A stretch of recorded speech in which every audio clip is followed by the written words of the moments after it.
एक भक्ति और एक मुक्ति, दो साधनों के साथ में शिव पुराण चलती है। इस शिव महापुराण की कथा को पाने के लिए बहुत सारा दिखावा या आडंबर, सजावट, बनावट या दिखावट की जरूरत नहीं होती। शिव महापुराण को अपने भीतर उतारना। शिव क्या है उसको हमें पहचानना।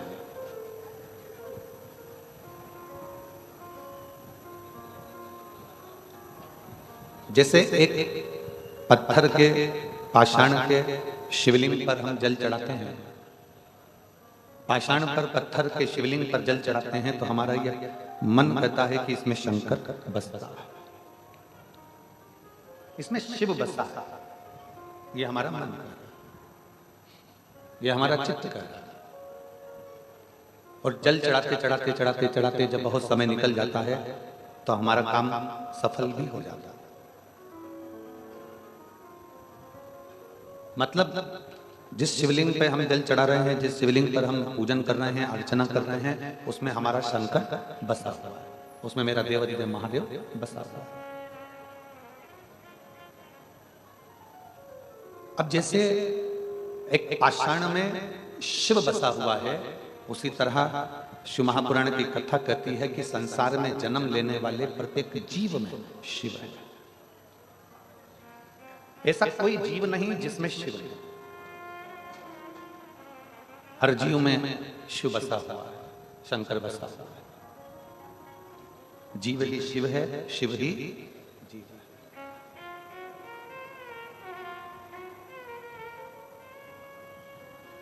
किसी बड़ी बड़ी कथाएं होती हैं, किसी कथा में जब कथा की बुकिंग होती है तब किसी भी कथा में यह नहीं कहा जाता कि इतने भक्त आएंगे तो उनके लिए भंडारे की व्यवस्था करना।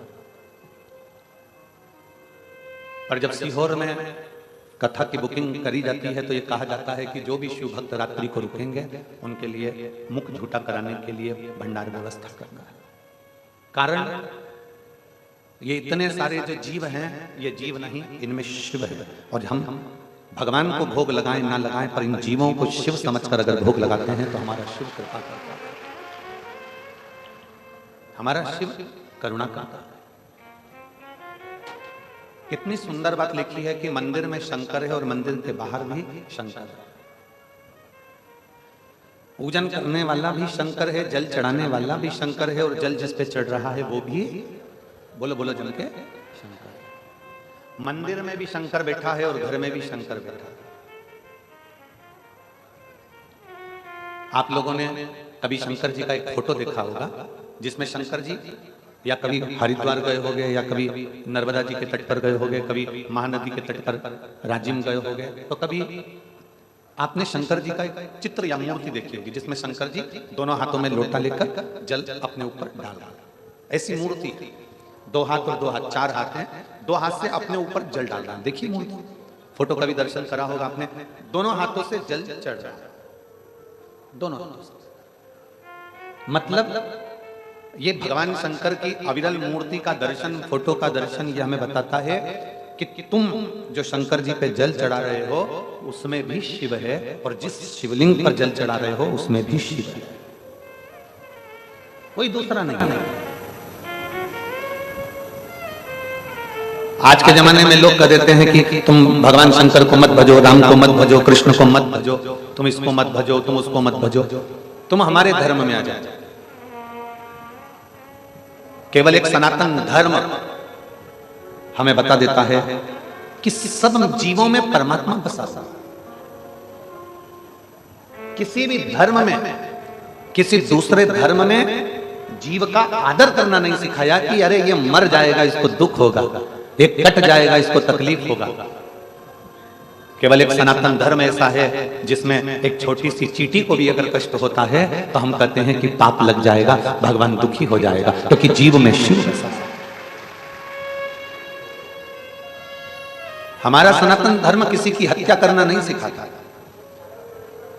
हमारा सनातन धर्म किसी को बर्बाद करना नहीं सिखाता, हमारा सनातन धर्म तो ये सिखाता है कि चाहे वो नदी हो, पर्वत हो, पहाड़ हो, पत्थर हो, वृक्ष हो, तालाब हो, सरोवर हो, स्त्री हो, पुरुष हो, नारी हो, बच्चा हो, सबका आदर करिए, सबका सम्मान करिए और सब में शिव को देखने का प्रयास करिए। हर एक में शिव बसा। हम क्यों बने? तुझमें रब दिखता है यारा, में क्या क्या? हर एक में वही बसता है तो मैं क्या कर सकता?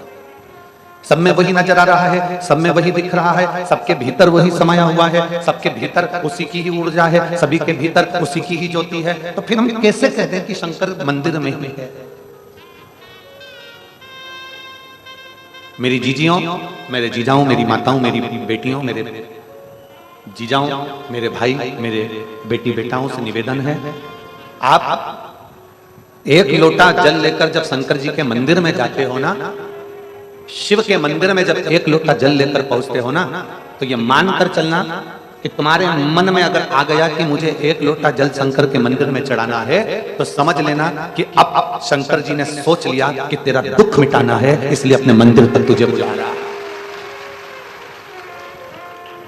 तेरा दुख समाप्त करना है, इसलिए तुझे मंदिर तक बुला रहा है। आपके क्षेत्र में अगर कहीं शिव महापुराण की कथा हो रही है, कुबेर भंडारी कहीं कथा करने के लिए आपके क्षेत्र में अगर पहुंचे हैं और कहीं कुबेरेश्वर बाबा की कृपा आप पर हुई है और नजदीक में 100 किलोमीटर, 50 किलोमीटर, 70 किलोमीटर, 150 किलोमीटर की दूरी पर, 200-300 किलोमीटर की दूरी पर अगर शिव महापुराण की कथा हो रही हो और तुम्हें कानों में सूचना मिल जाए कि कथा हो रही है, तो मुझे जाना है। और अगर कथा के मंडप तक अगर पहुंच जाओ तो समझ लेना कि शंकर को तेरा दुख काटना था, इसलिए बुला लिया। तेरी तकलीफ को काटना है, तेरे कष्ट को मिटाना है, इसलिए शिव ने तुझे खींच कर कथा के मंडप तक बुलाया, तुझे खींच कर कथा तक बनाया। और कृपा की ना हो जो आदत तुम्हारी, तो सोनी रे अदालत तुम्हारी, गरीबों के दिल में जगह तुम न पाते, तो किस दिल में होती इबादत तुम्हारी, तो किस दिल में होती इबादत तुम्हारी। अगर भगवान कृपा नहीं करता, करुणा नहीं करता, तो ये लाखों की संख्या में 3 दिन डूम पंडाल, पेड़ों के नीचे, रोडों पर लोग जहां तहां सब दूर बैठे हुए हैं। ईमानदारी से बोलो, चींटी नमक के डब्बे में होती है क्या? बोलो, जम के बोलो जरा। नहीं। चींटी मिर्ची के डब्बे में होती है क्या? चींटी हल्दी के डब्बे में होती है क्या? नहीं। चींटी सर्फ के डब्बे में होती है? नहीं। साबुन के डब्बे में? नहीं। चींटी जाती है तो डब्बा कितना भी बंद करके रख लो, चींटी हमेशा शक्कर और गुड़ के डब्बे में, मिठाई के डब्बे में। कुछ तो शिव महापुराण में होगा, इसलिए तो इतनी सारी चींटियां। कुछ तो शिव महापुराण में होगा, तब तो भक्त भगवान के पास जा रहा है। शिव महापुराण में कुछ तो होगा, तब तो शिव भक्त यहां पहुंच रहा है। और जितने लाखों की संख्या में आप लोग आते हो अगली कथा में, उतने लाखों की संख्या में फिर आप टीवी पर देख लेते हो। बोलो, देखते हो कि नहीं देखते? फिर लाखों की संख्या, फिर अगली कथा कहीं होती है, फिर लाखों की संख्या में आप।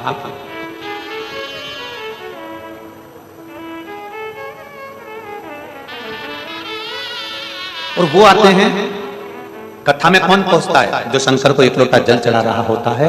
एक दिन भोलेनाथ उसको कथा के पंडाल में बुलाया। कौन आता, कौन बुलाता? किसकी सामर्थ्यता है कि कोई बुला ले? कोई राजनेता अगर एक कार्यक्रम करे तो बसें लगाना पड़ती हैं, गाड़ियां लगाना पड़ती है, तब भरकर बुलाना पड़ता है, तब उनको घर तक वापिस भेजना पड़ता है। यहां तो लोग अपना खर्चा कर आते हैं, स्वयं के खर्चे से।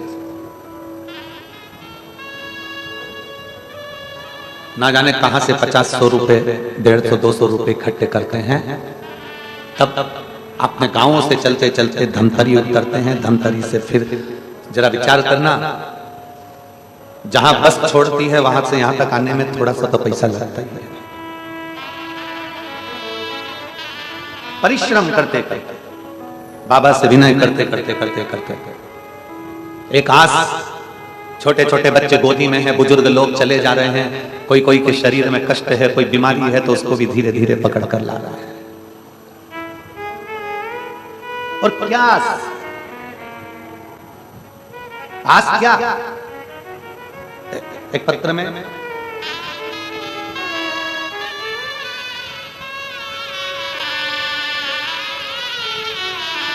मेरा नाम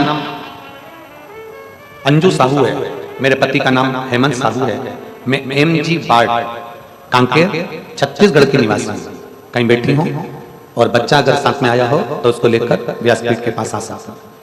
गुरुजी, शादी के 5 साल तक तो हमने इंतजार करा कि बच्चा हो जाएगा। डॉक्टरों को दिखाया, डॉक्टरों के अनुसार उन्होंने कहा कि बच्चेदानी में 2 गांठ है, बच्चेदानी में 2 गांठ है, जिसका इलाज हमने धमतरी में भी कराया, रायपुर में भी कराया, पर गांठ समाप्त नहीं। डॉक्टर ने कहा कि ऑपरेशन करना पड़ेगा, तब हो सकता है कि तुम्हारा गर्भ ठहर जाए। रायपुर के डॉक्टरों ने बच्चेदानी को कहा कि संतान का चांस मत लेना, क्योंकि गर्भाशय में 2 गांठ, बच्चा ठहर नहीं रहा था। हम ऑपरेशन के लिए फिर भी तैयार हो। फिर हमने किसी के कहने पर ऑपरेशन की तारीख तो ले ली, पर हम ऑपरेशन कराने के लिए नहीं गए। टीवी में 2023 में शिव महापुराण की कथा सुनी और बाबा से सफेद आंकड़े की जड़ का प्रयोग करा और बाबा से विनती करी, बाबा आपका चढ़ा हुआ जल सारी बीमारियों को ठीक कर देता है, तो मेरी भी गर्भाशय की दोनों गांठों को ठीक कर दो। जल पीना प्रारंभ करा, सफेद आंकड़े की जड़ भी बांध ली और बाबा की कृपा से गर्भ ठहर गया। और गर्भ ठहरा तो 18 जनवरी 2024 को मेरे गर्भाशय एक बच्चे ने जन्म लिया और दोनों गठान भी नहीं निकली और बाबा की ऐसी कृपा हुई कि मैं ठीक। अगर बच्चे को लेकर आई हो तो आ सकते हैं। अगला पत्र, मेरा नाम अंजू साहू है, पति हेमंत साहू है, ये तो यही पत्र। अगला पत्र है, मैं धमतरी की रहने वाली हूं, ज्योति निर्मलकर, मेरे पति का नाम है लोकेश निर्मलकर। कहीं बैठी हो और बच्चे को लाई हो तो लेकर आ सकते हैं। शादी को 12 साल हो गए थे, गर्भ नहीं ठहर रहा था, तब बहुत सारे हॉस्पिटल में दिखाया पर कोई अंतर नहीं आया। गुरुदेव, तब हमने सफेद आंकड़े की जड़ का प्रयोग, पशुपतिनाथ का प्रयोग किया और बाबा की कृपा से 31 मार्च 2024 को बच्चे ने जन्म लिया। मैं बाबा को धन्यवाद देने आई हूं जो 12 साल के बाद, 10 साल 12 साल। अगला पत्र, मैं चंपा राठौर, पति श्री शंकरलाल राठौर, ग्राम सामतपुर, जिला अनूपपुर, मध्य प्रदेश की निवासी हूं। गुरुदेव, कहीं बैठी हो तो अपने बच्चे को ला सकती हैं। मेरे शादी को 10 साल हो गए थे। डॉक्टरों के हिसाब से मैं कभी मां नहीं बन सकती थी, क्योंकि मेरी बच्चेदानी में गर्भाशय में सूजन रहती थी। गुरुदेव,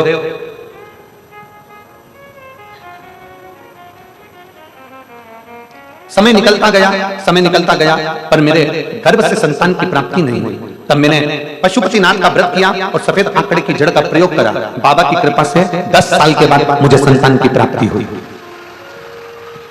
अगला पत्र, मैं माधुरी मणिराम साहू, ग्राम कंवर, जिला बालोद की निवासी हूँ। मेरी शादी को 13 साल हो गए थे। मैं आर्मी के बड़े बड़े हॉस्पिटल में इलाज करवा चुकी हूँ। गुरुदेव, फिर भी मेरे घर में संतान का सुख नहीं आया।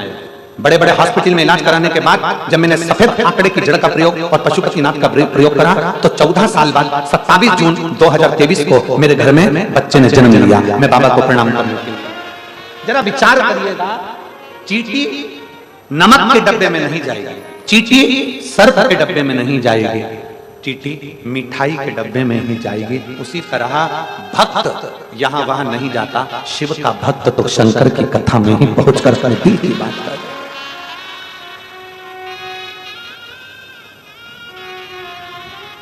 ये इन्होंने अपने पत्र में लिखा, माधुरी मणिराम साहू, कंवर, जिला बालोद की निवासी। हम नौकरी के चक्कर में आपको कभी मिले नहीं, आपसे कभी हमारी बात नहीं हुई, आपसे कभी मिलना नहीं हुआ, साक्षात आपका देखना नहीं हुआ। हम केवल टीवी के माध्यम से कथा को सुनते थे और विश्वास नहीं है कि टीवी के सामने बैठकर मांगने से भी क्या भोलेनाथ दे देता है, और हमने देखा है। ये शिव तत्व है, ये शंभु है। आपके भीतर का विश्वास दृढ़ करोगे ना तो परमात्मा को मिलने में देरी नहीं। बस एक निवेदन आपको हम सबके लिए है, सफलता पाने वाले ढेर सारे मिलेंगे जिनको सफलता मिली,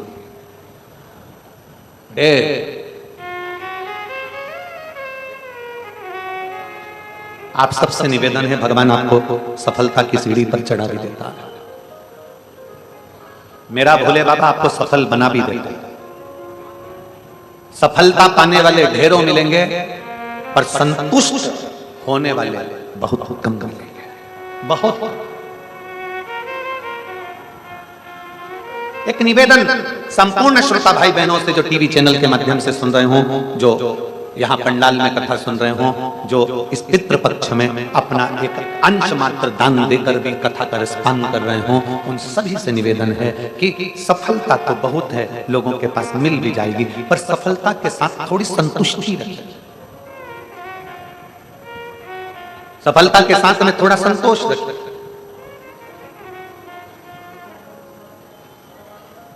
संतोष,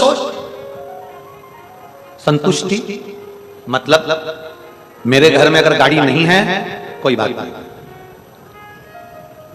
मेरे पति की इतनी कमाई नहीं है कोई बात नहीं, हम कम में गुजारा करें, कम में गुजारा। इतना सुंदर चरित्र आता है। एक बार अर्जुन ने वन में, जंगल में कुछ चीजें देखी। अर्जुन ने जंगल में देखा दो कुएं हैं। अर्जुन जंगल में देख रहा है कि दो कुएं हैं, दोनों पास पास में, दोनों की दीवार लगी है, एक कुआं यहां, दूसरा कुआं यहां। अर्जुन ने देखा कि एक कुएं में पानी भरा है और दूसरा कुआं पूरा खाली की। दो कुएं हैं, एक भरा, दूसरा जम के बोलो खाली। अर्जुन देखकर आश्चर्य कर रहा है कि दोनों पास में, तो कम से कम दोनों में पानी होना चाहिए। जो कुएं पास पास में होते हैं तो उसमें पानी आ ही जाता है, और इसमें तो है। अर्जुन ने देखा आगे जाकर एक गाय अपनी बछिया को, गाय अपनी बछड़ी को जन्म दे दी। गाय ने बछिया को जन्म दिया। अर्जुन ने देखा कि अभी तक हमने देखा है कि जन्म के बाद बछिया गाय का दूध पीती है। आज अर्जुन ने देखा कि गाय ने बछिया को जन्म दिया और गाय बछिया का दूध पी रही थी।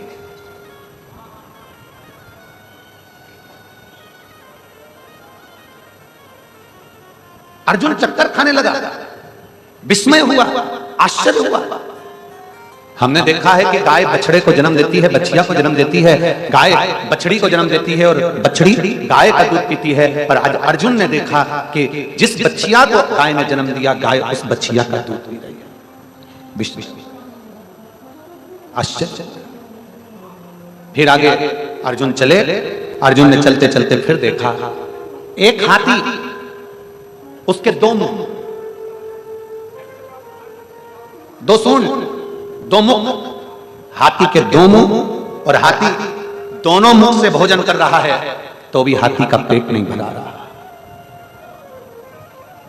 हाथी दोनों मुख से खा रहा है, भोजन कर रहा है तो भी हाथी का पेट नहीं भरा। अर्जुन विस्मय में पड़ गया, ये क्या है? फिर देखा अर्जुन ने एक बड़ा सारा पत्थर पहाड़ पे से लुढ़कता लुढ़कता आ रहा है। उस पत्थर ने बड़े बड़े वृक्ष को गिरा दिया। एक घास का तिनका उस पत्थर को रोक दिया। घास का तिनका,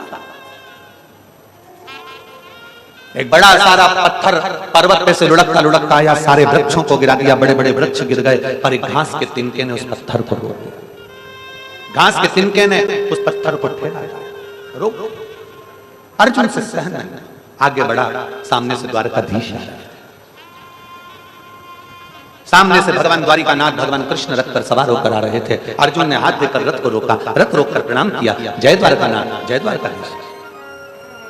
द्वारकानाथ ने नीचे उतरे, पूछा अर्जुन क्या बात है, आज तुम कुछ आश्चर्य में पड़े से लग रहा है। कुछ संशय में पड़े से लग रहा है। तुम्हारे भीतर कोई संशय है क्या अर्जुन? अर्जुन, तुम्हारे अंदर कोई संशय है क्या? आज तुम संशय में पड़े लग रहे हो। आज तुम संशय में दिख रहे हो। क्या बात है? क्या हो गया? अर्जुन चुप चुप, मौन, स्तुप, बोल नहीं, खड़े द्वारकाधीश को देख रहे, द्वारकानाथ को देख रहे।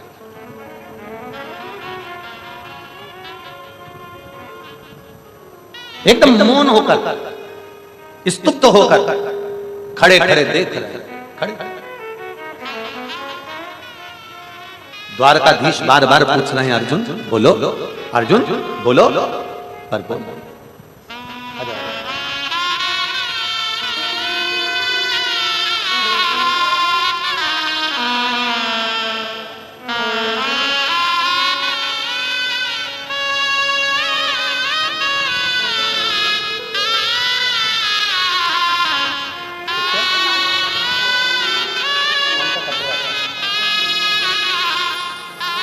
मैं क्षमा चाहूंगा, ये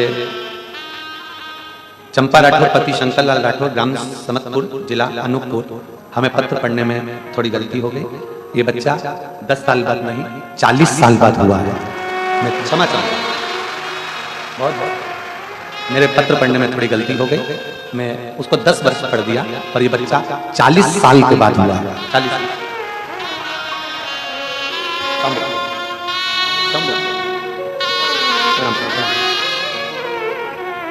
अब रोइए ना तो खुश होइए, बाबा दे दिया।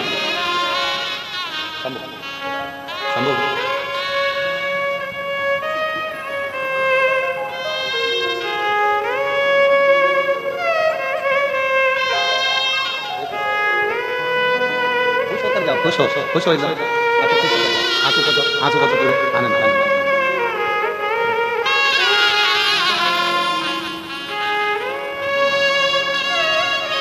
मैं चंपा राठौर, श्री शंकर लाल राठौर, ग्राम सामतपुर, जिला अनूपपुर, मध्य प्रदेश का निवासी हूँ।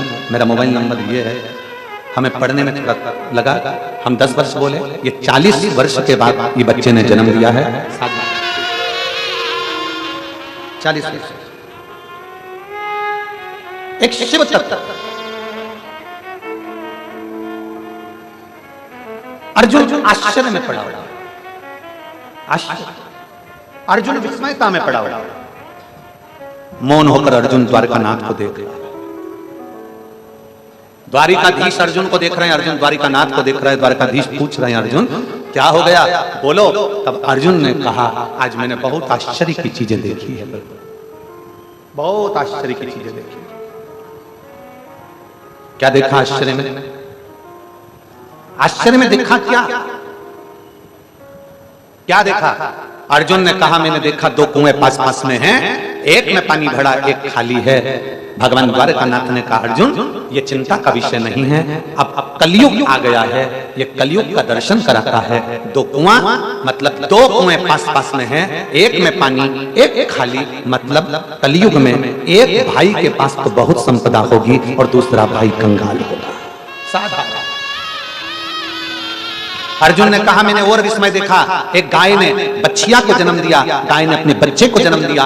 और आज तक मैंने देखा था कि बच्चिया गाय का दूध पीती है, पर आज देखा कि गाय बच्चिया का दूध पी रही थी। ये क्या है प्रभु? भगवान ने कहा, अर्जुन ये कलयुग का दर्शन है। माता पिता बेटी को जन्म देंगे और उस बेटी से नौकरी और सर्विस कराकर खुद खाएंगे, मतलब गाय बच्चिया का दूध पिएगी।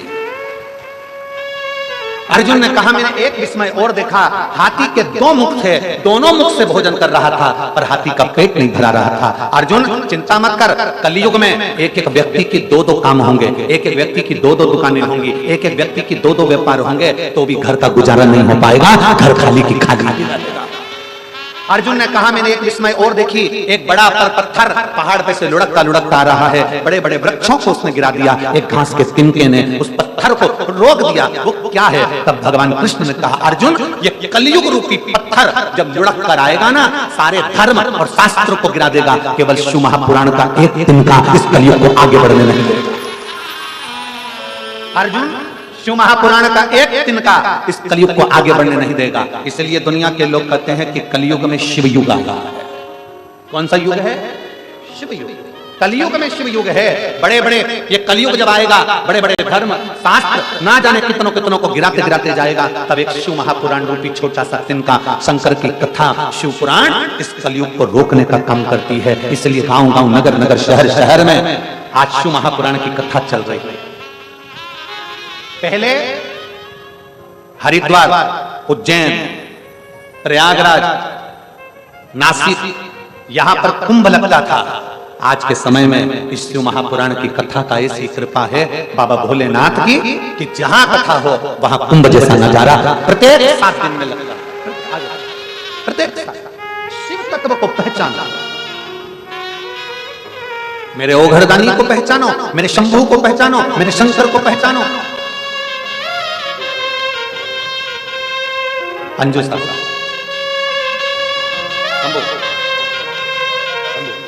प्रणाम करो, प्रणाम करो। बधाई आपको।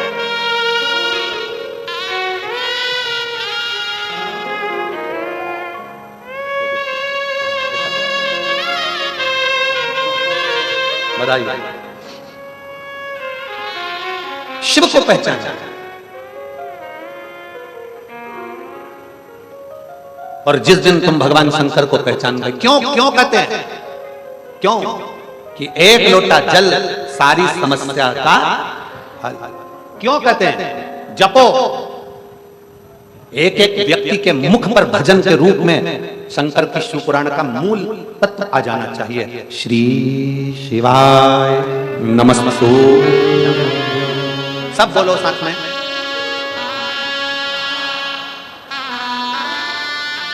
श्री शिवाय नमस्तुभ्यं। श्री शिवाय नमस्तुभ्यं। श्री शिवाय नमस्तुभ्यं। श्री शिवाय नमस्तुभ्यं। श्री शिवाय नमस्तुभ्यं। क्यों कहते हैं?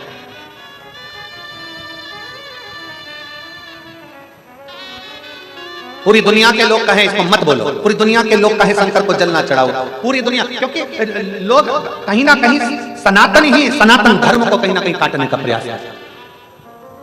पर प्रयास करो कि मुख से, और हम फिर निवेदन करेंगे, जिसके दरवाजे पर, जिसके द्वार पर, जिसके घर के दरवाजे पर, घर की चौखट पर, बाहर दुकान पर, व्यापार में, व्यवसाय में, गाड़ी पे, बंगले पर श्री शिवाय नमस्तुभ्यं लिखा होता है, वहां कलयुग भी प्रवेश नहीं करता, शिव युग ही प्रवेश करता।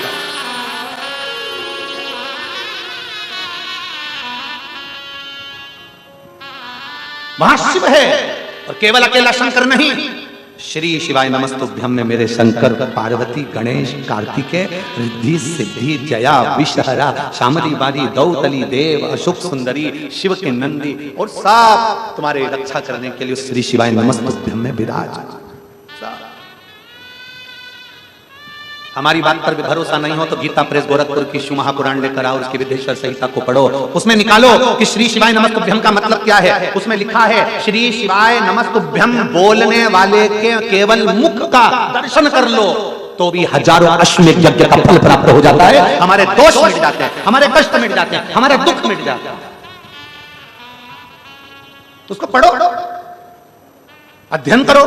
किसी और वाला महाराज बोल रहा है तो किस में से बोल रहा है, हमें पढ़ना है। श्री शिवाय नमस्तुभ्यं का मतलब निकालना है, हम उसका अध्ययन करें, हम उसे पढ़ें, और उसमें पढ़ने पर तुम्हें मालूम पड़ेगा कि केवल बोलने से नहीं, अगर कोई श्री शिवाय नमस्तुभ्यं बोलता है, उसके मुख का भी दर्शन कर लेते हैं तो सारे पाठ छिन्न हो जाते हैं।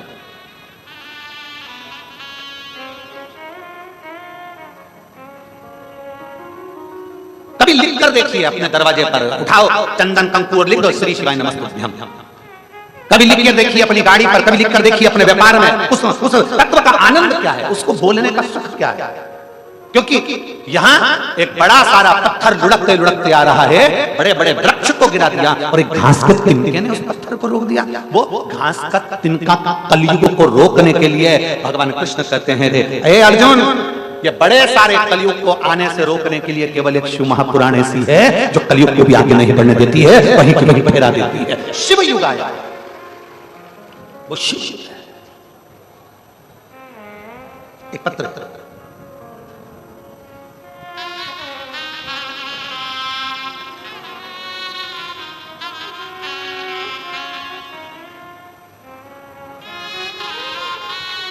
मेरा नाम पुष्पा सोनी, पति मोतीलाल सोनी, उम्र 45 वर्ष, रिसाई पारा धमतरी की निवासी हूं। कहीं बैठी हो तो हाथ हिला सकते हैं और बैठी हो तो बेलपत्र लेने के लिए आ सकते हैं।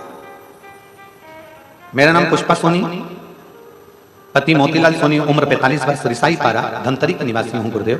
मैं बाबा का क्या वर्णन करूं गुरुदेव। अक्टूबर 2023 को मुझे चेस्ट में कैंसर हो गया। मुझे स्तन कैंसर हुआ, चेस्ट का कैंसर हो गया गुरुदेव। पता चला डॉक्टर के हिसाब से तो मुझे थोड़े से दिन दिए गए, क्योंकि वो 4th स्टेज पर पहुंच चुका था। थोड़े से दिन दिए, पर मैंने हिम्मत नहीं आ रही, मैं आपको नहीं सुनती थी। पहली बार मेरे घर के लोगों के कहने पर मैंने टीवी चालू करी और आपकी कथा सुनना प्रारंभ करी। पशुपतिनाथ का व्रत मैंने करना प्रारंभ करा, बाबा से विनय करना प्रारंभ करी। प्रतिदिन शंकर को चढ़ाया हुआ जल पी लेती थी। डॉक्टर ने तो मुझे थोड़े से दिन जिंदा रहने के दिए थे, पर मेरे बाबा ने ऐसी कृपा करी, आज साल भर से ज्यादा हो गया और बाबा की कृपा से मैं केवल जल और बाबा की बेलपत्र के बल पर आज मैं पूर्ण तरह से ठीक दिख रही हूँ। ये शिव की कृपा। इलाज कराओ, डॉक्टर को भी दिखाओ, डॉक्टर की दवाई भी खाओ, पर साथ में शंकर के ऊपर भरोसा। डॉक्टर शिव का एक रूप होता है, इसलिए डॉक्टर की दवाई खाना भी जरूरी है, औषधि खाना जरूरी है, जांचें कराना जरूरी है, पर साथ में शंकर को एक लोटा जल चढ़ाना भी जरूरी है। अपने विश्वास की मूलता को रखना जरूरी है। एक लाइन अच्छी लिखी है, आप और हम सब मिलकर गुनगुनाते हैं। एलईडी पर वो लाइन चल रही है, आप भी साथ में बोल सकते हैं। भोलेनाथ दया करना, मैं तेरे भरोसे हूँ, मेरे बाबा दया करना,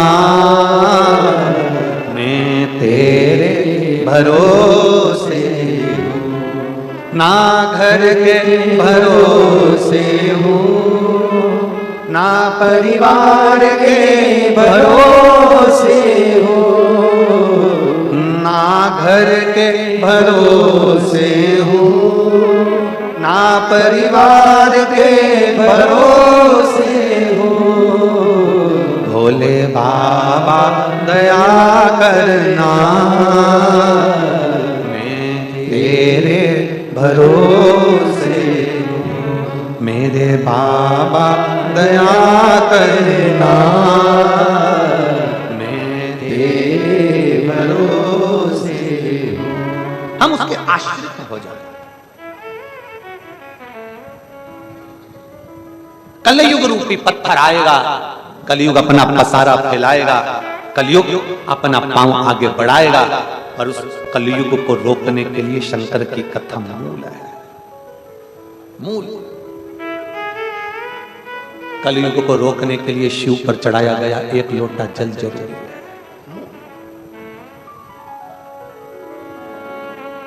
इसलिए वो स्मरण में आता ना, कलयुग में शिव युग आया है, महादेव ये तेरा रचाया है।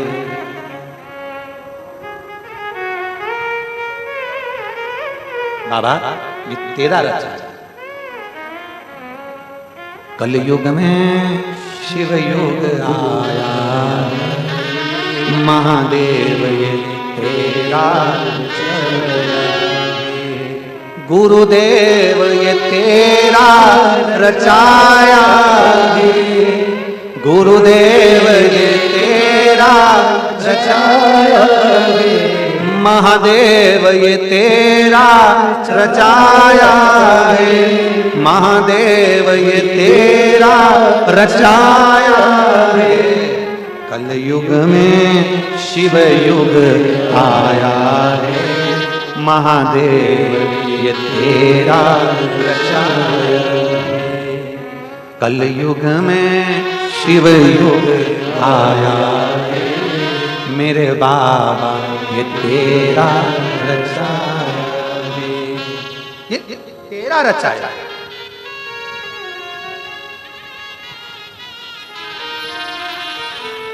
ये उसका रचाया। शिव महापुराण को वाचन करने वाला कोई दूसरा नहीं, तुमरुका जी, जिसका नाम है तुमरुकेश्वर महादेव।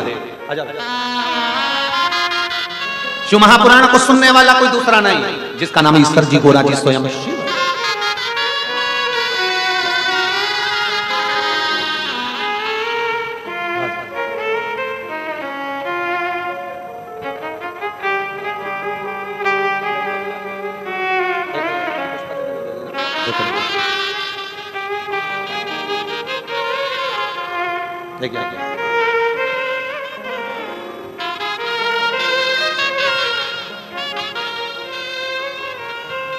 पुष्पा सोनी इनकी जेठानी है, जिनको जो तकलीफ थी बाबा ने ठीक करी है। एक बार जोरदार ताली बजाकर साथ होता है। शिव तक बड़े से बड़े कलयुग के चरण को भी शिव महापुराण रोकने का प्रयास कर, रोकने का प्रयास। और निवेदन है, सारी दुनिया में जब हार जाओ, जब तुम्हें लगे कि अब मेरा जीवन बेकार सा हो गया, सब कुछ हार गए, तब आखिरी में एक बार सीहोर कुबेरेश्वर धाम जरूर आओ और उस बाबा से विनती करो। बेटे बेटी अप्लाई कर रहे हैं नौकरी के लिए, सर्विस के लिए, कंपटीशन एग्जाम में बैठ रहे हैं, संतान आदि आदि सारे व्यापार कर्जा, बाबा के पास जाकर एक बार बन सके जीवन में,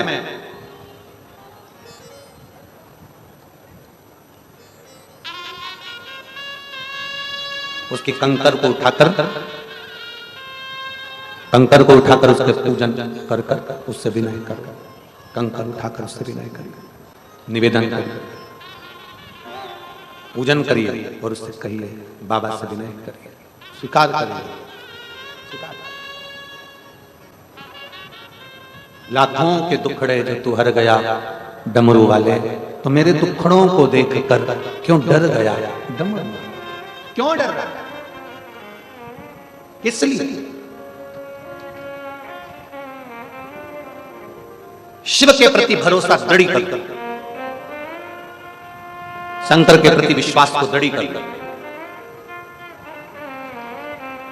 और जब शंकर के प्रति तुम्हारा विश्वास दृढ़ हो जाए, इसीलिए कहा सफलता भोलेनाथ देगा, सबको देता है, पर साथ में थोड़ी जरूरत संतुष्ट,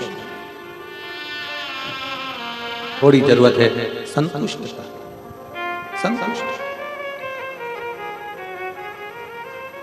नित्य जपो, किसी भी शंकर के मंदिर में दर्शन करने जाओ, शिवालय में जाओ, भगवान शंकर के दरवाजे पर जाओ, किसी भी पुराण को सुनने के लिए जाओ, कहीं पर भी किसी की पुराण में जाओ, कहीं पर भी कोई गुरु से भी मिलने जाओ, तो प्रेम से हाथ जोड़कर जरूर कहो श्री शिवाय नमस्ते, प्रेम वश कहिए,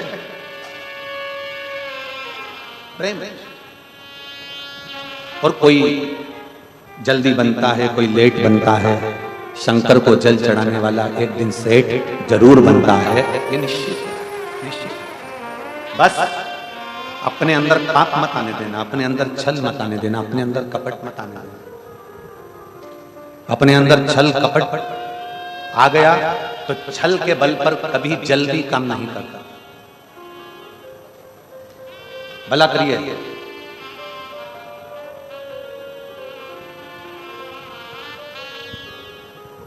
भला करो, पर अपने अंदर छल मत आना। कलम, कसम और कदम, आप भी बोलो क्या क्या चीज? कलम, कलम जानते हो? पेन, लीड पेन कलम, कलम दूसरा, कसम और कदम। जब भी उठाना दूसरे की भलाई करने के लिए उठाना, दूसरे को बर्बाद करने के लिए मत उठाना। कलम उठाना, आपको भगवान ने कुर्सी दी है, पद दिया, प्रतिष्ठा दी है, सत्ता दी है, आपकी कलम से किसी का बुरा मत कर दे। पद है प्रतिष्ठा है, कुर्सी है, सत्ता है। भगवान ने अगर आपको अच्छे पद पर बिठाया है तो अपनी कलम से किसी का भला जरूर करना। बुरा हो रहा होना, थोड़ी देर कलम उठाकर नीचे रख देना, कल पे टाल देना, मैं कल देखूंगा, परसों देखूंगा, नरसों देखूंगा। पर कलम से ऐसी चिड़िया मत बना देना तुम्हारे हाथ की कि किसी की जिंदगी पूरी बर्बाद हो जाए। ऐसी चिड़िया मत बना। कलम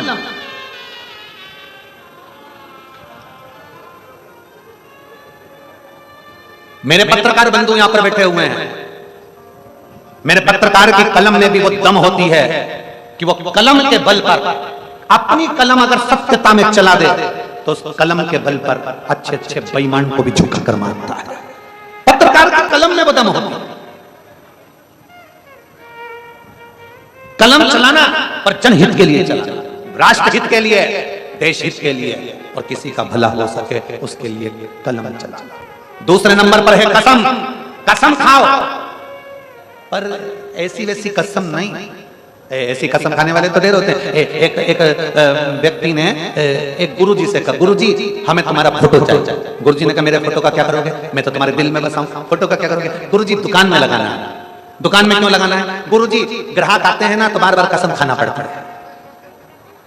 कसम खाना पड़ता है इसका मतलब तो क्या गुरुजी ग्राहक आते हैं तो बार बार बोलना पड़ता है गुरुजी की कसम मैंने ये नहीं किया। तो तुम्हारी कसम खाने के लिए फोटो चाहिए। तो गुरुजी बोले तेरे बाप का लगा कि वो तो निपट गए, जो जिंदा है कसम तो उसी की खाना पड़ती है ना। गुरुजी तुम जिंदा हो इसलिए तुम्हारा लगा कसम। कलम उठाना दूसरे के हित के लिए, राष्ट्र हित के लिए। बुरा हो रहा है ना कलम से तो थोड़ी देर कलम को पटक दो, बाद में लिखूंगा, बाद में फाइल पे साइन बाद में करूंगा। राष्ट्र हित की बात है, किसी के हित की बात है, दुनिया के हित की बात है तो कलम से साइन तुरंत करो। पर अगर राष्ट्र हित की बात नहीं, दुनिया के हित की बात नहीं, केवल अपने हित की बात चल रही है तो कलम को थोड़ी देर रख दो, बाद में देखूंगा। कसम, कसम भी खाओ, मना नहीं है, पर कहीं राष्ट्र हित की बात चले। मैं कसम वहां खाइए कि मैं अपने धमतरी जिले में गौ हत्या नहीं होने दूंगा, तो कसम खाओ। कसम खाओ कि मैं अपने धमतरी जिले में छोटी छोटी बच्चियों के साथ गलत कृत्य नहीं होने दूंगा, तो कसम काम की। और नहीं तो लोग कसम खाते हैं, लड़की लड़के के साथ में घूमती फिरती कसम खाती है। मैं कसम खाकर कहती हूँ एक बार अपन दोनों की शादी हो जाए, मैं पूरे घर को स्वर्ग बना दूंगी। इसने कसम खाई कि घर को स्वर्ग बना देगी तो घर में रहने वालों को स्वर्गवासी बना देगी। ऐसी कसम किस काम की? कसम वो खाई जाए जो राष्ट्र हित के लिए हो, कसम वो खाई जाए जो राष्ट्र के कल्याण की बात करे, कसम वो खाई जाए जो हमारे समाज, हमारे देश और हमारे सनातन के कल्याण की बात करे। लोग कसम खा लेते हैं, आज के बाद कसम खाता हूं तेरे घर का पानी नहीं पीऊंगा। मत पी। कौन कह रहा है पानी पी? क्योंकि तुझे दारू पीने से फुर्सत नहीं मिले तो पानी क्या खा?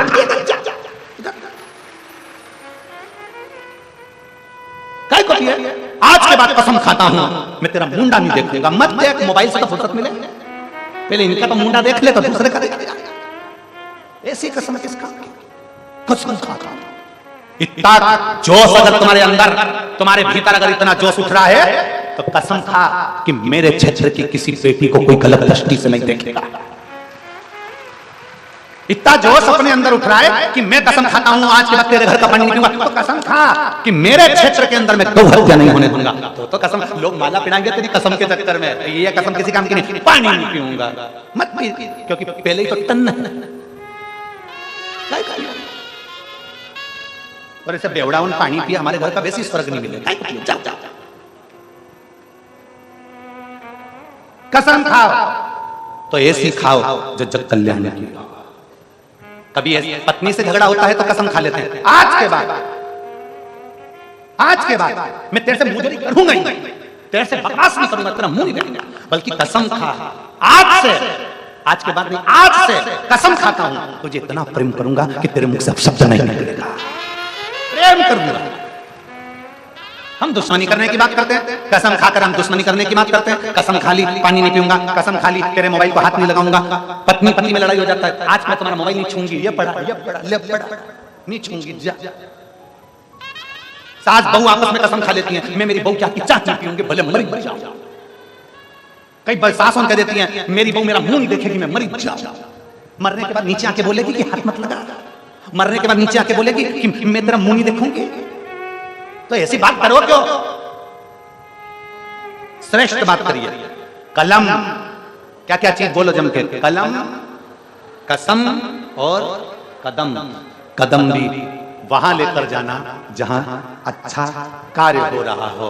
कभी भी अपने कदम को किसी मदिरा की दुकान पर वेश्यावृत्ति में जुए की ओर, गलत लत की ओर लेकर मत जाना। इस कदम को शिव महापुराण तक लेकर जाना। शिव पुराण, भगवान से प्रार्थना करना, मेरा व्यापार 4 चौगुना बढ़ाना, मेरा कार्य 4 चौगुना बढ़ाना, मैं अपनी मेहनत का खाऊं, धर्म की धंधा कर कर ऐसी कमाई का ना खाऊं, धर्म का धंधा बनाकर ऐसी कमाई का ना खाऊं, मैं अपनी मेहनत का खाऊं, अपनी मेहनत का। धर्म का धंधा ना बनाया जाए, अपनी मेहनत का खाऊं। यहां से इकट्ठा कर लो, वहां से इकट्ठा कर लो, हम ये कराएंगे, हम वो कराएंगे, मालूम पड़ा पूरा की पूरा भर के अपना बंगला बनाएंगे और सब धर्म का नाश कर। भगवान से प्रार्थना करना कि अपनी मेहनत का खाऊं, कभी धर्म का धंधा ना बनाऊं, क्योंकि मेहनत का खाऊंगा तो मेरे बच्चे भी 4 गुना बढ़ेंगे। और अगर मैं कहीं थोड़ा बहुत इधर उधर से बटोर कर धर्म का धंधा बनाकर लेकर भी आ जाऊंगा ना, तो मेरी सारी पीढ़ी भुगत भुगत के मर जाएगी। एक बार का खाने के चक्कर में, एक बार का खाने के चक्कर में भुगतती रहेगी। धर्म के अनुसार, धर्म का धर्म में, धर्म का धर्म में लगे, सत्कर्म का सत्कर्म में लगे, सत्कर्म का सत्कर्म।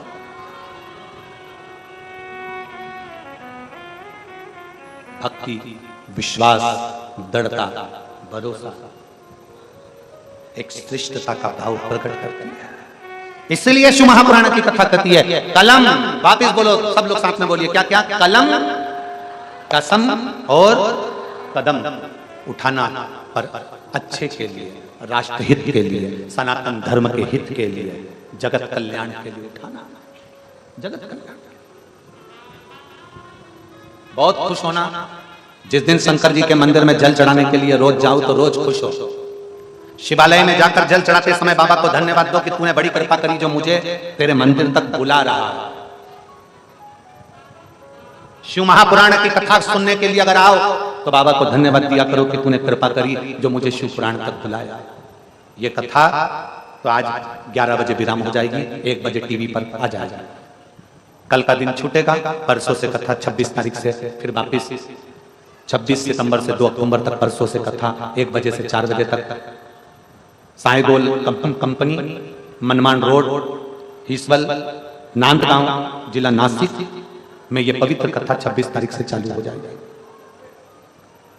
जिस दिन कथा में पहुंचो भगवान को धन्यवाद दो कि तूने मुझे यहां तक बुलाया। जिस दिन शिवालय तक पहुंचो भगवान शंकर को धन्यवाद दो कि तूने मुझे शिवालय तक बुलाया। तूने बोला और बाबा भोलेनाथ जी से कहते रहना कि बाबा ऐसी कृपा करना, ऐसी करुणा करना, ऐसी दया करना कि मैं चलकर तेरी कथा बताता रहूं, मैं चलकर तेरे शिवालय तक आता रहूं। मुझे घर में या हॉस्पिटल में पलंग पर मत भटक देना, मुझे घर में या हॉस्पिटल में पलंग पर मत भटक देना। अगर मैं घर में हॉस्पिटल में पड़ा रहूंगा ना तो तेरे मंदिर तक नहीं आ सकूंगा। इसलिए कृपा करना बाबा कि मैं चलते चलते तेरी कथा में जाऊं और चलते चलते तेरे शिवालय मंदिर तक जाऊं। ऐसी कृपा, ऐसी करुणा। और मैंने तेरे ही भरोसे बाबा, तेरे ही भरोसे हवा बिच उड़ती जावांगी बाबा, डोर तो छड़ीना में कटती जावांगी। भोले मैं तेरी पतंग, शंभो मैं तेरी पतंग, हवा बिच उड़ती जावांगी बाबा, डोर तो छड़ीना में कटती दुनिया में कलम, कसम और कदम। चलो आप लोगों से पूछें, उत्तर दोगे? बोलो तो जम के। सास के हाथ के पांव पढ़ते हो कि सिर के पांव पढ़ते हो कि पांव के पांव पढ़ते हो? जम के पांव। गुरुजी के सिर को पढ़ते हो, हाथ को पढ़ते हो कि पांव को पढ़ते हो? एक बार हाथ ने पांव से पूछा कि सारी दुनिया के लोग पांव पे ही अपना सिर क्यों रखते हैं? एक बार हाथ ने पांव से पूछा कि हे पैर, हे पांव, हे पैर, हे कदम, सारी दुनिया के लोग अपना सिर पैर में, पांव में ही क्यों रखते हैं? पांव ने कहा, हाथ, पांव जमीन पे रहते हैं इसलिए उसको प्रणाम किया जाता है। हाथ से पांव ने कहा, पांव से हाथ कह रहा है कि सारी दुनिया के लोग अपना सिर पांव में क्यों रखते हैं, कदम में क्यों रखते हैं, चरणों में क्यों रखते हैं? तो पांव ने कहा हाथ से कि हाथ, दुनिया के लोग सिर पांव में इसलिए रखते हैं क्योंकि पांव जमीन पर रहते हैं। जो जमीन से जुड़कर आगे बढ़ता है दुनिया में वही नाम करता है, उसी को शीश झुकता है। जो हवा में टंगे रहते हैं, हाथ हवा में टंगा है, इसको कोई प्रणाम नहीं करता। कोई दुनिया का आदमी नहीं आएगा कि हाथ को प्रणाम करके जाएगा क्योंकि हवा में टंगते। जो दुनिया में ज्यादा उड़ता है ना उसको कोई प्रणाम नहीं करता। कदम जमीन पर रहे और चरण को हाथ से कहा चरण ने कि मैं एक बात और कहना चाहता हूं हाथ तुझको कि दुनिया के लोग कदम को, चरण को शीश इसलिए झुकाते हैं क्योंकि एक कदम ही ऐसा है जो सही जगह पे बढ़ते जाता है तो अपनी मंजिल तक पहुंचा ही देता है। कदम मंजिल तक लेकर जाता है। बैठे रहो तुम अपनी जगह पर और तुम हाथ को ऐसे ऐसे हिलाते रहो, चले जाओगे कदम लेकर जाएगा। दो चीजें बड़ी विचित्र है, कदम और एक मन। कदम से चलना पड़ता है और मन से चलना नहीं पड़ता। मन खुद पहुंच जाता है, खुद। शिव महापुराण में दो चीजें बोली गई। शंकर की भक्ति करने का दो जरिया है, अपने कदम से चलकर शिवालय तक चले जाओ और अगर कदम से चलकर शिवालय तक ना जा रहे हो तो मन से चलकर शिवालय तक पहुंच जाओ। कि आज मैंने सोमनाथ का दर्शन किया, आज मैंने सोमनाथ का दर्शन किया, आज मैंने बाबा का दर्शन किया, बाबा का दर्शन। सीहोर में कुबेरेश्वर धाम पर दीपावली के दिन रात्रि में बहुत सारे शिव भक्त दिवाली मनाने के लिए धाम पर आते हैं। बहुत कई लोग तो आते आते किसी को 4 साल हो गए, किसी को 5 साल हो गए, किसी को 6 साल, किसी को 7 साल, किसी को 10 साल हो गए। कुबेरेश्वर बाबा की धरा पर कई लोग दिवाली मनाने, दीपावली मनाने के लिए लक्ष्मी पूजन करने आते हैं। फिर दूसरे दिन का खजाना लेते हैं बाबा का और लेकर चले जाते हैं। दीपावली मनाने के लिए आते हैं, साथ में अपने घर से मट्टी के दीप, घी, बाती लेकर आते हैं। बाबा के मंदिर में जहां तहां उनको दिए लगाना रहता है। बड़े प्रेम से दीप लगाते हैं, रंगोली डालते हैं, बाबा के पूजन करते हैं और बाबा से झोली पसार कर विनय करते हैं, बाबा आज दीपावली के दिन में आपकी पूजन करने के लिए कुबेर भंडारी आपके दरवाजे पर आया। आपका नाम कुबेरेश्वर महादेव है, लक्ष्मी को भी धन देने वाले आप हो, कुबेर को भी धन देने वाले आप हो। बाबा आज मैं भी आपके दरवाजे पर दीपावली मनाने के लिए आया हूं, ऐसी कृपा करना कि आज का जो दीप पूजन मेरे घर में भी इतना प्रकाशित हो जाए कि इतना वैभव, इतना धन हो जाए कि संसार परिपूर्ण हो। हजारों लोग आते हैं दिए दीप लगाने के लिए दीपावली के दिन रात्रि को, हजार दीप दान करना, दिया लगाना, दीपावली महोत्सव मनाना। दूसरे दिन बाबा को प्रणाम करते, खजाना लेते और चले, विनती करी चल।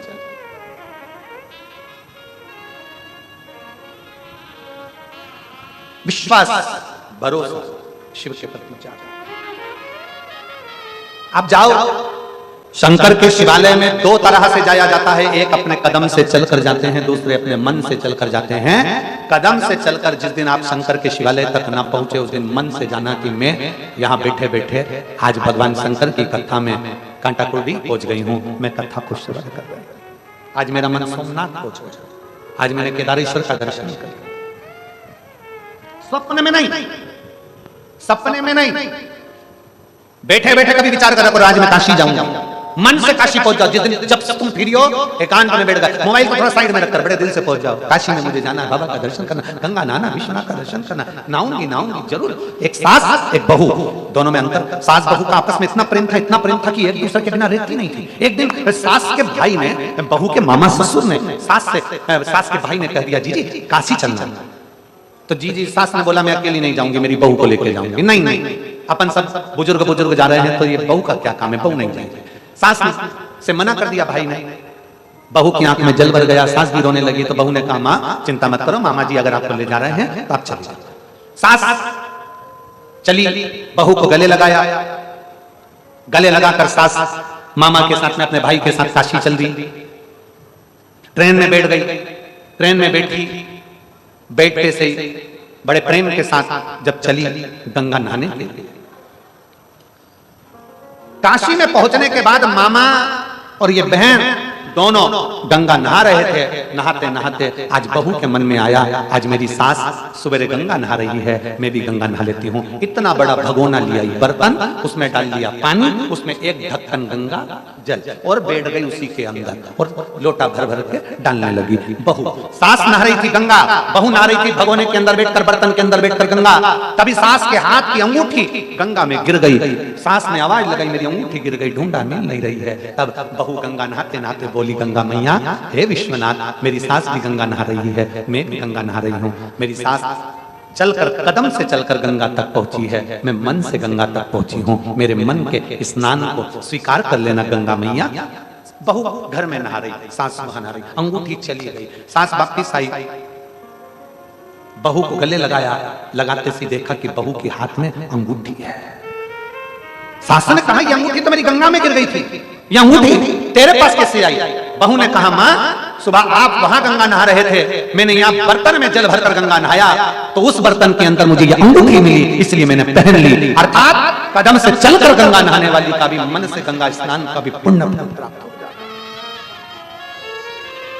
दिल से भगवान को अगर पुकारा जाए, मन से भगवान को अगर पुकारा जाए तो भगवान आता जरूर है। उसने मन से गंगा को नहाया तो गंगा मैया ने वो सोने की अंगूठी उसको यहां दिला। शिव महापुराण की कथा में भीड़ बढ़ाने के लिए कभी मत जाना, और हमारा आपसे निवेदन है वैसी पंडालों में जगह नहीं रहती इसलिए भीड़ बढ़ाने मत आइए। शिव महापुराण की कथा में अगर जाना है तो दिल से जाना कि मैं कथा में जा रही हूं, मेरा बाबा के प्रति विश्वास है और मेरा मन कहता है कि मैं जिस कथा को सुनने के लिए जा रही हूं मेरा बाबा मेरा वो काम जरूर करेगा, तो बाबा जरूर करेगा, ये निश्चित है। भीड़ बढ़ाने के लिए मत जाओ कि हम देख के तो आए कथा क्या चल रही है, हम देख के तो आए व्यवस्था क्या है, हम देख के तो आए आखिर भीड़ क्यों हो रही है, हम देखने के लिए मत जाओ। जाना है दो अंतर है। देखने के लिए लोग ताजमहल जाते हैं और दर्शन के लिए वृंदावन जाते हैं। देखने और दर्शन में अंतर होता है। देखने से काम जागता है और दर्शन से काम भागता है, दोनों में अंतर है। देखा ताजमहल तो मन में आया मैं भी अपनी पत्नी के लिए कुछ ना कुछ बनाऊंगा, काम जाग गया। दर्शन करे वृंदावन के तो मन में आया कि भगवान ने अपनी बंसी के नाद से पूरे ब्रज को अपना बना लिया था, तो मन में आया मैं भी वाणी ऐसी बोलूंगा कि मेरे गांव के लोगों को अपना बनाने का प्रयास करूंगा। ताजमहल देखने से काम जागेगा और वृंदावन का दर्शन करने से काम भागेगा।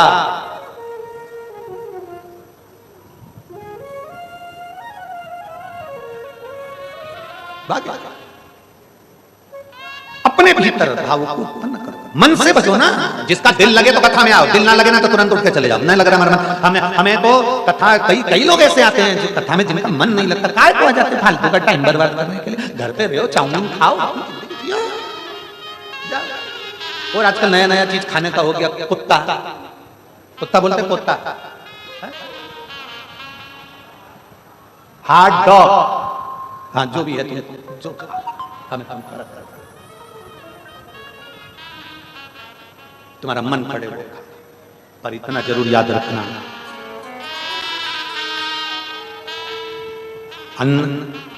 भीष्म पितामह ने दुर्योधन के घर का खा लिया था, बुद्धि फिर गई थी। द्रौपदी का चीर खींच रहा था और पितामह बैठे बैठे देखते रहे। अन्न का असर जैसा खाया अन्न, बोलो बोलो जम के बोलो, वैसा हो गया मन। जैसा पिया पानी वैसी हो गई वाणी, और जैसा पिया दूध वैसा बन गया बुद्ध। बुद्धि दूध से बनती है, इसलिए कहते हैं गौ माता का दूध पियोगे तो गाय जैसे निर्मल बनोगे, थैली का दूध पियोगे तो थैली बनोगे, डब्बे का दूध पियोगे तो डब्बे जैसे हो जाओगे।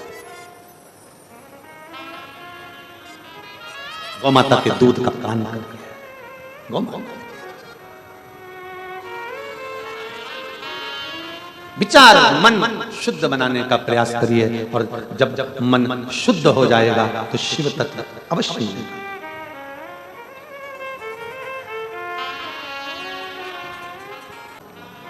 सबसे बड़ी विषय उसी कथा में पितृपक्ष की शिवरात्रि भी पड़ी, जो नांदगांव की कथा है नासिक जिले की, उसमें पितृपक्ष की शिवरात्रि भी पड़ी। उसका महत्व समझेंगे, उसका इस्तेमाल सब साथ में बाबा से विनय करेंगे, भाव से विनती करेंगे, सब भाव से विनय। जहां जगह मिल जाए वहां बैठकर दिल से कहना, दिल से सुनेगा मेरा बाबा। साथ में बोलिएगा, श्री शिवाय नमस्तो, श्री शिवाय नमस्तो, श्री शिवाय नमस्तो, श्री शिवाय नमस्तो। भोला सब दुख काटो हमारा, ओ भोला सब दुख काटो हमारा। शिव शंकर जपो तेरी माला, भोले बाबा जपो तेरी माला। भोला सब दुख काटो हमारा, ओ भोला सब दुख काटो हमारा। वेश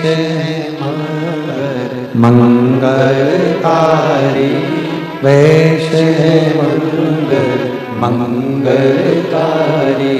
शमशान वासी हमारा, शमशान वासी हमारा। ओ भोला सब दुख काटो हमारा, ओ भोला सब दुख काटो हमारा। भगवान देवादिदेव महादेव से भाव से अपने हृदय की बात शिव जी से कहेंगे। भगवान शंकर करुणा सागर, करुणा करने वाले, दुनिया का भंडार भरने वाले, दातार, कृपा करने वाले, सब पर कृपा करते हैं, उसकी करुणा सब पर होती है।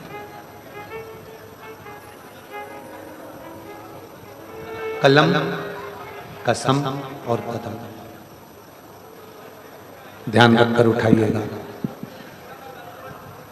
दुनिया के हित के लिए उठाइएगा, राष्ट्र हित के लिए उठाइएगा, जगत कल्याण के लिए उठाइएगा।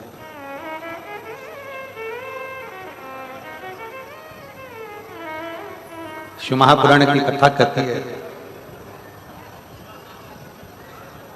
देवता और राक्षसों ने मिलकर मंथन किया। मंथन, देवता राक्षस मिलकर समुद्र का मंथन करें, और उस मंथन में विष भी निकला और अमृत भी निकला, सब कुछ निकला। रतन, माणिक, औषधि, लक्ष्मी सब उस मंथन में मिले, सब उस मंथन में प्राप्त हुए। देवता और राक्षस मिलकर समुद्र का मंथन करते हैं, ये सब कुछ प्राप्त होता है। पर यदि कथा के पंडाल में बैठकर आप और हम जो भगवान शंकर की कथा का मंथन करते हैं, उससे हमारे अंदर आत्मविश्वास प्रकट होता है। आत्मविश्वास, एक भरोसा, एक विश्वास हमारे भीतर प्रकट है।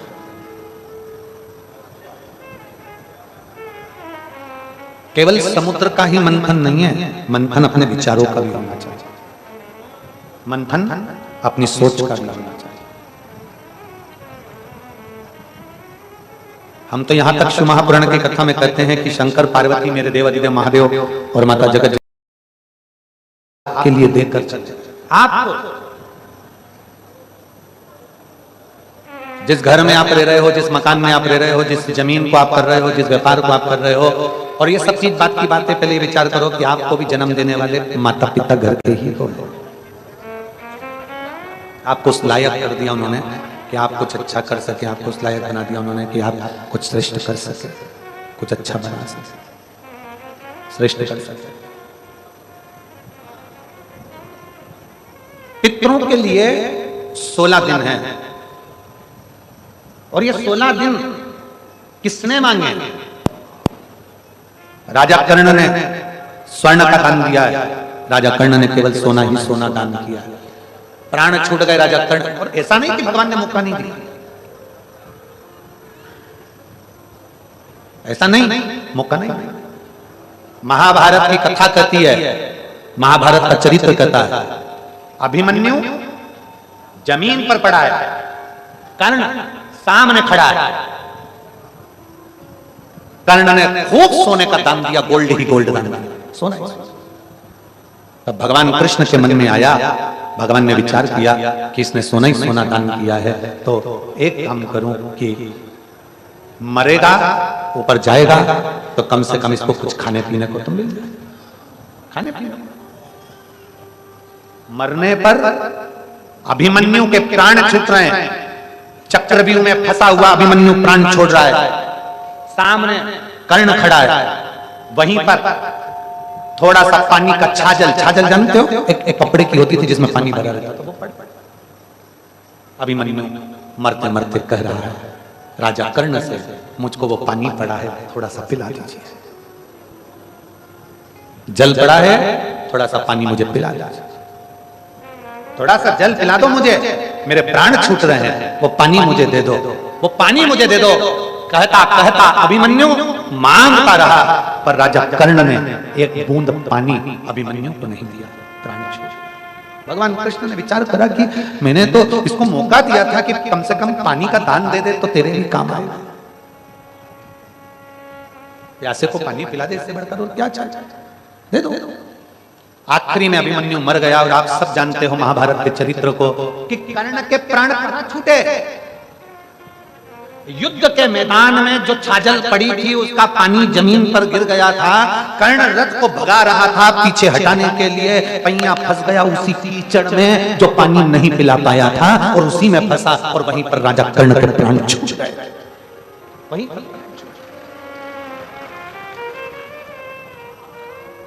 क्या हुआ? मरा राजा कर्ण, गया ऊपर। कुंती को मालूम था कि ये मेरा बेटा है, इसलिए कुंती ने उसको रोक कर रखा, उसकी बॉडी, उसका शरीर, शव उसकी रक्षा का। मेरा बेटा है, इसका अंतिम संस्कार युधिष्ठिर से करवाऊंगा,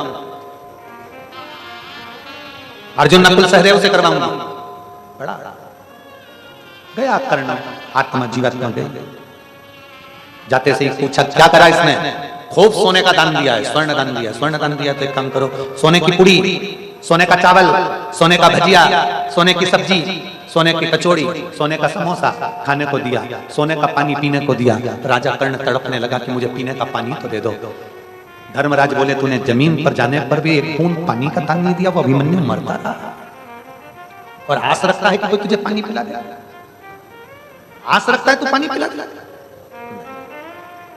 क्षमा मांगने लगा राजा कर्ण, मुझे क्षमा कर दो, कुछ दिन दे दो, मैं अन्न का दान करूंगा, थोड़े से दिन दे दो, मैं अन्न का दान करूंगा।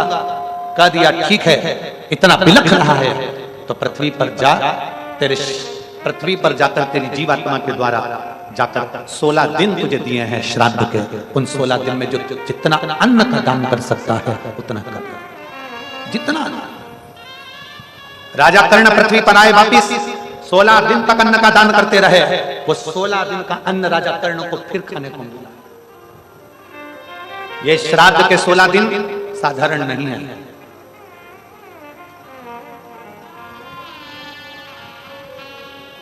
श्राद्ध के 16 दिन साधारण नहीं है। एक अन्न का दाना भी अगर हम किसी को खिला रहे हैं तो उसका पुण्य है। आप किसी को पानी, हम कह रहे व्यासपीठ से पानी का पाउच पिला दो, दे दो पानी की बोतल, एक चुल्लू पानी भी अगर दिया है तो उसका भी पुण्य है, एक अंश मात्र दान का भी पुण्य है। पुण्य इतने भाग्यशाली हो आप सब, पूरा कांटाकोड़ी ही गांव, धनतरी जिला और पूरे आस्था चैनल पर कथा सुन रहे सभी श्रोता भाई बहन, जिनका 1 रुपया भी अगर सहयोग मिला है तो उसकी सहजता है, आप लोगों का प्रेम और आप लोगों का आनंद है।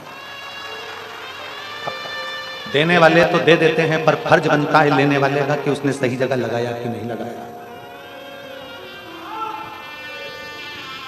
सही जगह पर अगर लगाया होगा तो उसकी भी जिंदगी सार्थक हो जाएगी, नहीं लगाया होगा तो अगली 2 कथाओं में सामने पूरा पर्चा आ जाता है कि गुरुदेव तकलीफ हो गई है, दुख हो गया, कष्ट।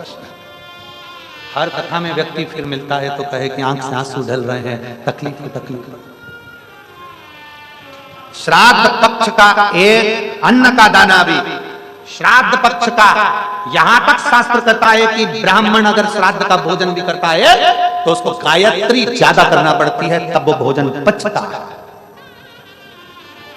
देने वालों ने तो दे दिया, साहब ये ले लो, ये ले लो, ये ले लो, ये ले लो, इकट्ठा कर लिया और अपने भोग में लगा दिया तो जिंदगी बर्बाद। कभी मौका लगे, जितने आस्था चैनल पर कथा सुन रहे हैं, जितने फेसबुक यूट्यूब पर कथा सुन रहे हैं, जितने इस पंडाल में कथा सुन रहे हैं, कभी मौका लगे तो एक बार सीहोर कोबरेश्वर धाम जरूर आओ, आकर अपनी आंखों से देखो कि तुमने जो दान दिया है वहां पर रोज प्रतिदिन 25 से 50 हजार आदमी रोज खाना खाता है, रोज भोजन करता है, तो वो सही जगह लग रहा है। तुम्हारा दान श्रेष्ठ जगह लग रहा है कि नहीं लग रहा? कभी विचार करिए, कभी सोचिए।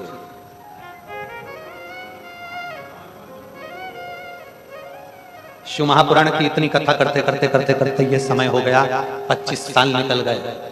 कोई कह दे कि सीहोर वाला महाराज के खाते में चवन्नी भी लेता, कभी कह दे देते होगे तो आस्था चैनल का देते होगे, देते होगे तो इन संगीत वालों का देते होगे, पर सीहोर वाला महाराज तुमसे नहीं लेता, क्योंकि मेरा कुबेर भंडारी देने वाला मेरी झोली भर देता है, 2 रोटी प्रेम की देता।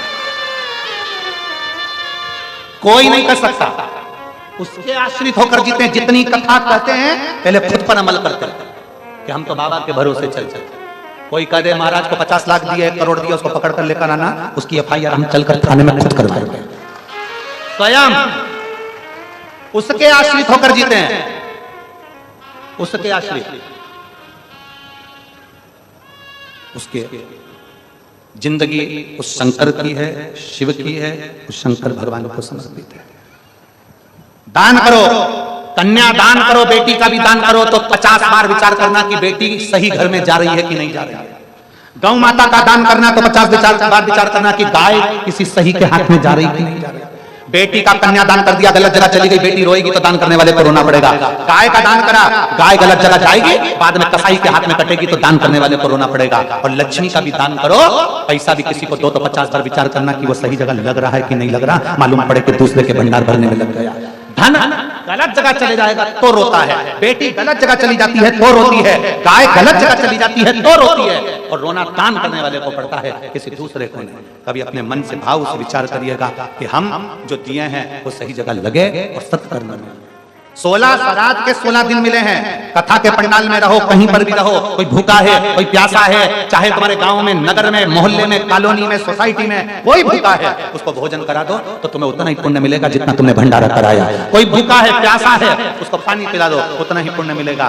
किसी को औषधि की जरूरत है, दवाई की जरूरत है, पैसा नहीं है उसके पास बीमारी के लिए, अपने पास अगर बाबा ने दिया है तो एक बार डॉक्टर को तुम जाकर दिखा दो। कोई बच्चा पढ़ना चाहता है, एजुकेशन चाहता है, अच्छा आगे बढ़ना चाहता है, उसके पास पढ़ाई के लिए पैसा नहीं है, एक स्कूल की फीस अपने हाथ से जमा कर दो, उस बच्चे की उन्नति में तुम्हारा भी कदम होना चाहिए, तुम्हारा भी कदम होना चाहिए।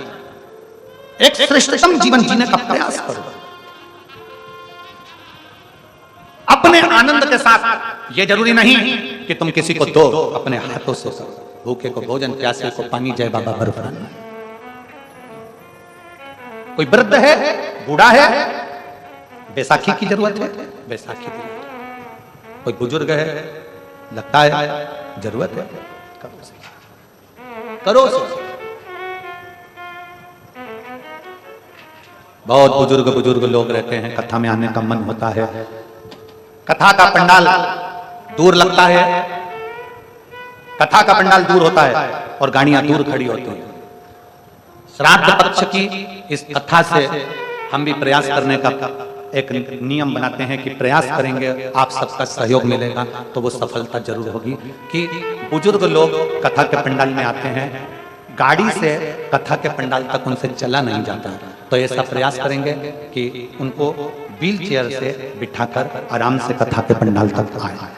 और जो बीमार हैं, जिनका शरीर बहुत ज्यादा शिथिल है, जैसे ये बैरिकेड तुम लोगों ने बनाए हैं पास के चक्कर में, आने वाली कथाओं में एक बैरिकेड बनेगा उन बुजुर्गों के लिए जिनसे चला नहीं जाता, वो आराम से बैठकर कथा सुनेंगे। जिनकी बीमारी है, जिनकी तकलीफ है, जिनको कष्ट है, जिनके शरीर में कष्ट है, नहीं है धन, नहीं बैठ सकती आकर, तो उनको बिठाने की व्यवस्था सुचारू रूप से।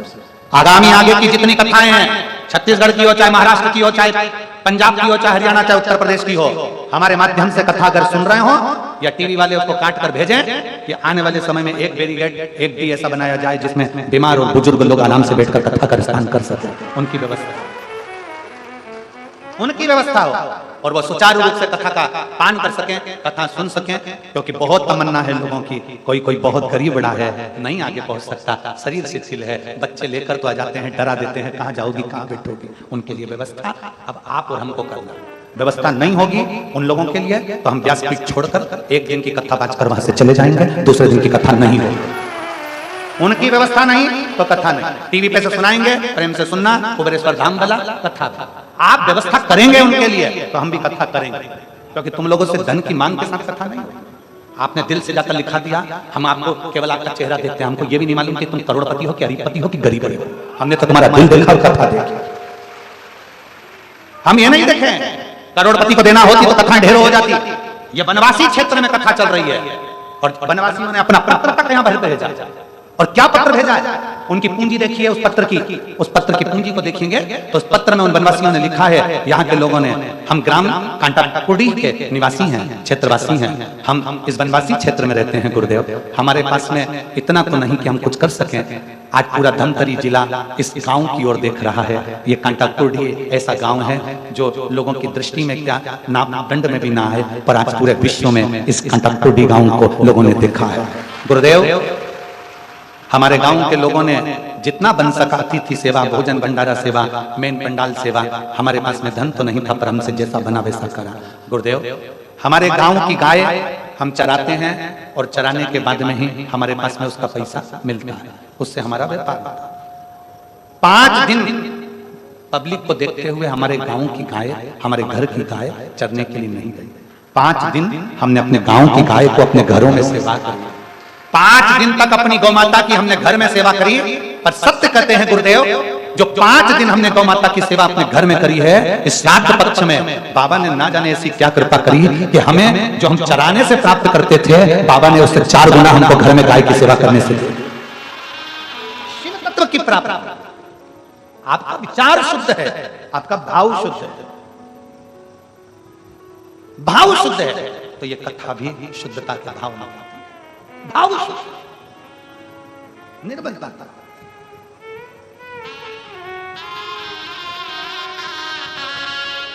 और आपका विश्वास, इस पत्र को एक लाइन अच्छी लिखी, संत मिलन को जाइए तज कोटिन अभिमान, जो जो पग आगे बढ़े कोटिन यज्ञ समान। गुरुदेव, समस्त ग्रामवासी, क्षेत्रवासी, कांटाकुड़ी के ग्राम प्रमुख जन, कांटाकुड़ी, खेमराज साहू, राधेश्याम ध्रुव, अश्विनी ठाकुर, राम नारायण चंद्राकर, रेखाराम साहू, सत्यवान ध्रुव, सरपंच एवं संपन्न समस्त कांटाकुड़ी के एक निवासी इस कथा के माध्यम से आपको धन्यवाद देते हैं कि आप कुबेरेश्वर धाम से इस वनवासी क्षेत्र को कथा लेकर,